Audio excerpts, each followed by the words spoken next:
It's the WP Minute. Let's talk about block-based themes versus, well, everything else. Coming up next, this episode of the WP Minute is brought to you by our friends at OmniSend, the top-rated email and SMS marketing platform for WordPress stores. Find out more at omnisend.com. That's omnisend.com. And give your brand the boost it deserves. As you might already know, I'm a huge fan of the 2024 theme. I think it's one of the most important default themes WordPress has released in a while. Sure, the design is fairly opinionated, but with the mix of new patterns and blocks available, I think someone with a little WordPress know-how and grit will be able to design a solid website for their brand or business. Even for the freelancers or agency owners out there searching to offer a more affordable solution for their clients, I think 2024 can fill that gap. But don't confuse that with it being a solution on par with Kadence or GeneratePress, certainly not as powerful as Elementor or Beaver Builder.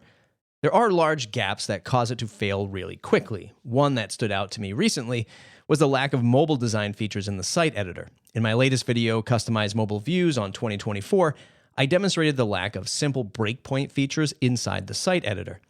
I'd have folks comment on my channel asking how to change things in the mobile nav or on a landing page with no clear direction on how to do it in the theme. When the debate of page builders versus blocks comes up, how could we not want to clear up this confusion? A few takeaways from Eric Karkovack's post from the link above. Number one, quote, some people aren't fans of the site editor or Gutenberg. They'll naturally point to its quirks and limitations. Fair enough, end quote. And number two, quote, perhaps this doesn't apply as much to block themes. More than anything, they may be limited by the site editor. There may be a feature that it doesn't offer yet. Thus, you must work within its capabilities, end quote. And this is why there's such a fierce debate from the page builder audience. WordPress still has so much time to catch up, if ever. One area I disagree with Karkovack on, at least in the context of 2024, is the gap between commercial and free products isn't as wide. You aren't missing the ability to customize the look and layout, nor are any crucial features locked down. We certainly are missing some of those crucial features for mobile or even a more robust query block, for example. And while I know it's the site editor's fault, your average end user doesn't. And I'm much more critical on the default theme experience because, well, it's the default theme of WordPress. Karkovack encourages us and the WordPress developers to create a better narrative, which brings me back full circle to where I always land. The core experience is good enough for the masses, but when you need more, you go to a full-featured theme or page builder, though I don't know if that excuses some of these features being missing from the default experience. I think the core experience of WordPress Plus 2024 can live alongside a freelancer's toolkit, which also includes something like a Kadence or an Elementor, for example. Speed and simplicity being the obvious advantage of the former. And at the end of the day, I think that's perfect, at least for now. And if you invest in that core experience, there are products like Twintig that can supercharge your 2024 website. I think a third-party tool that enhances default themes is very smart. Maybe this is where block-based themes and the default experience of WordPress lives. Do we need more? Hit reply and let me know.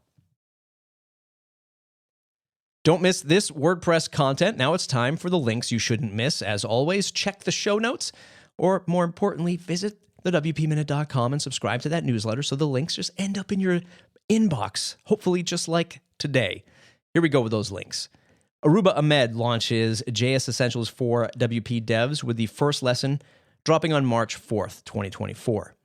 Angie Byron reminds us why your peers might not care about your DevRel or community efforts. Amber Hines continued the climb up the mountain of accessibility adoption for WordPress.org and other WordPress-related websites. Apparently, some progress has been made. Make sure you check the link so you can read up on that. Get a deeper look into Awesomotive's founder Syed Balki's business mind in this recent interview.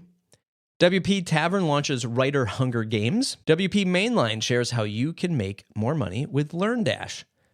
Lastly, Eric Karkovack, which I linked above in the script today, wants us to clear up the confusion surrounding block themes.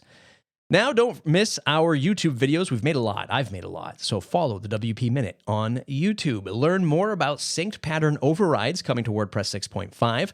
Supercharge your 2024 theme with Twintig. Customize mobile views in 2024.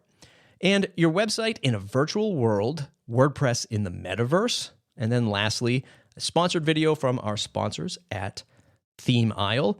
Optimize WordPress images with the Optimal plugin.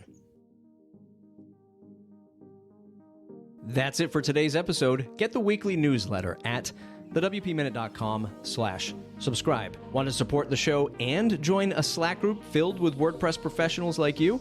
Talk about the news, share your WordPress business content, and network with others. Head to thewpminute.com/support and get access to our group. Support the show for as little as $5 or more if you feel we provided more value. Thanks to our pillar sponsors, Pressable, Bluehost, and OmniSend. Thanks to our Foundation Plus sponsors, WP World, Image SEO, and Hostinger. Thanks to all of our annual supporting members and you, the listener. Without your support, the WP Minute wouldn't be possible. Thanks for listening. We'll see you next week.